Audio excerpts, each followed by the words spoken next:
올해 처음으로 국가 R&D 과제를 수주한 김 박사님은 협약을 앞둔 상황에서 R&D 전문기관 담당자로부터 연구계획서에 국외 수혜 보고를 보완해달라는 요청을 받게 되었어요. 김 박사님은 미국에 가끔 실험하러 가기도 하고 초청 강의도 하긴 하는데 이런 것도 다 보고해야 되나? 라는 생각이 들었어요.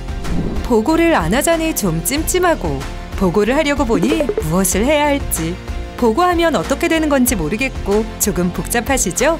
이번 영상에서 국외 수혜 정보 보고가 무엇인지 어떻게 보고해야 하는지 빠르고 쉽게 알려드릴게요.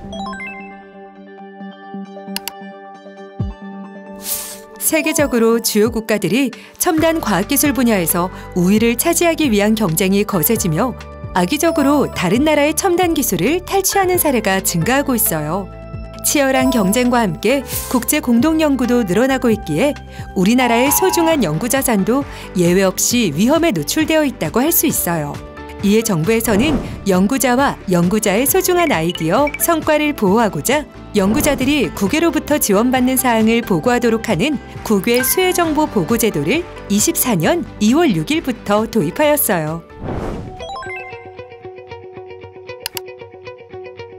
첫 번째, 누가 보고하는 건가요? 먼저 보고 대상자는 국가 R&D를 수주한 연구 책임자들이에요. 이때 주관 과제뿐 아니라 공동 및 위탁기관 책임자도 국외 수혜 사항을 보고해야만 해요. 현재 국가 R&D를 추진하고 있는 연구 책임자이거나 과제를 수행할 계획이 있는 예비 연구 책임자라면 나도 해당되나? 고민해보세요. 두 번째, 보고해야 되는 국외 수혜 사항은 무엇인가요? 외국 정부, 기관, 단체 중 동일 기관으로부터 연간 $5,000 이상을 받으신다면 해당 내용을 보고하셔야 해요. 만약 김 박사님이 미국 대학에 강의하러 가실 때 왕복 비행기 값도 지원받고 강의비도 받으신다면 다 합쳐서 $5,000를 훌쩍 넘길 수 있기 때문에 보고하셔야겠죠? 외국 정부, 기관, 단체로부터 지원받는 행정적 사항도 보고하셔야 해요. 외국의 연구시설 및 장비를 무료로 또는 현저히 낮은 금액으로 증여 및 대여받으시는 경우 외국 정부, 기관, 단체로부터 인건비를 지원받는 연구 인력이 실험실에 상주하며 연구를 도와주는 경우도 보고 범위에 해당해요. 김 박사님의 경우에는 미국의 실험시설을 이용하긴 하지만 단순 공동 활용이기 때문에 보고 대상에 해당하지 않아요. 세 번째, 언제 보고하는 건가요? 과제에 선정되고 협약용 연구계획서에 국외 수혜 사항을 기재하여야 해요. 과제 수행 중간이라도 국외 수혜 발생 후 30일 이내에는 보고하시길 추천드려요. 그리고 아주 예전에 지원받은 사항은 보고하시지 않으셔도 돼요. 국가 R&D 추진기간과 겹치는 국외 수혜 사항을 보고한다고 생각하시면 간편해요. 지금부터 국외 수혜 정보 보고 사항을 어떻게 보고할 수 있을지 말씀드릴게요. 국외 수혜 정보 보고 방법은 두 가지가 있어요. 첫 번째는 아이리스 연구자 정보 시스템에 입력하는 방법이 있고 두 번째는 협약 시 연구계획서에 기재하는 것이에요.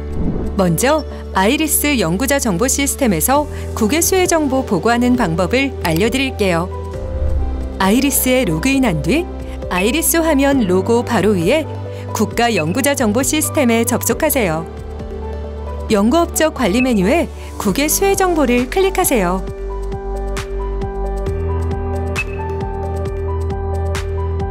국외 수혜 정보 화면에서 등록을 누르시고 화면에 나오는 작성 항목들을 입력한 다음 저장하면 등록이 완료됩니다. 이렇게 입력한 정보는 자동으로 협약용 연구계획서와 연동됩니다. 이번엔 두 번째 보고 방법이에요. 국외 수혜 정보가 있을 경우 주관, 공동, 위탁 연구 책임자는 협약용 연구개발계획서에 국외 수혜 정보 사항을 입력해야 해요. 연구개발계획서 제출 화면에서 검색 조건을 입력해 선정평가에서 선정된 협약 대상 과제 목록을 조회하고 계획서 작성 버튼을 눌러주세요. 작성 화면의 기본 정보 탭에서 국외 수혜 정보 보고 관련 팝업 창이 뜰 텐데요. 해당 내용을 확인한 후 확인 버튼을 클릭하세요. 연구개발기관 정보에서 연구 책임자 성명 옆에 생성된 국외 수혜 버튼을 선택하면 국외 수혜 보고 창이 활성화되어 만약 연구자 정보 시스템에 관련 내용을 입력하였다면 해당 내용이 연동되어서 나타나고 연구개발 과제와의 관련 여부를 기재하실 수 있어요. 만약 국외 수혜 정보를 작성하지 않으셨다면 연구자 정보 시스템으로 가서 국외 수혜 사항을 보고하시면 돼요. 보고 대상이 없어도 동의 버튼을 꼭 누르고 이제 저장하면 돼요. 국외 수혜 정보 보고를 완료하지 않거나 동의 버튼을 누르지 않았다면 연구 개발비 탭으로 이동할 때 알림 팝업이 발생하여 단계가 진행되지 않으니 주의하세요. 협약 체결이 완료되면 워크라운지에 국외 수혜 정보 보고 입력 사항을 확인하실 수 있습니다. 만약 국외 수혜 보고 관련 사항을 이해하기 어려우시다면 소속기관 연구관리팀 전문기관 담당자에게 문의하시고 추가 문의는 아이리스 R&D 신문고의 조문 해석 요청을 활용해 주세요. 그럼 국외 수혜 정보 보고를 안 하면 어떻게 되는지, 보고하면 뭐가 좋은지 설명드릴게요. 먼저 연구 책임자님께서 국외 수혜 정보를 고의 또는 과실로 보고하지 않거나 허위 보고할 경우에는 거짓 또는 부정한 방법으로 연구과제를 수행한 경우에 해당되어서 제재 부과금부과 참여 제한 등의 불이익을 받으실 수 있어요.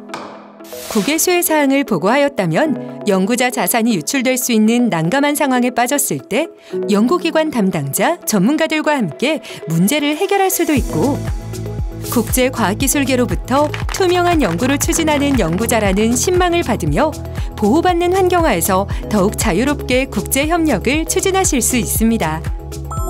마지막으로 오늘 설명드린 내용을 표로 정리하였으니 원하시는 분은 읽어보세요.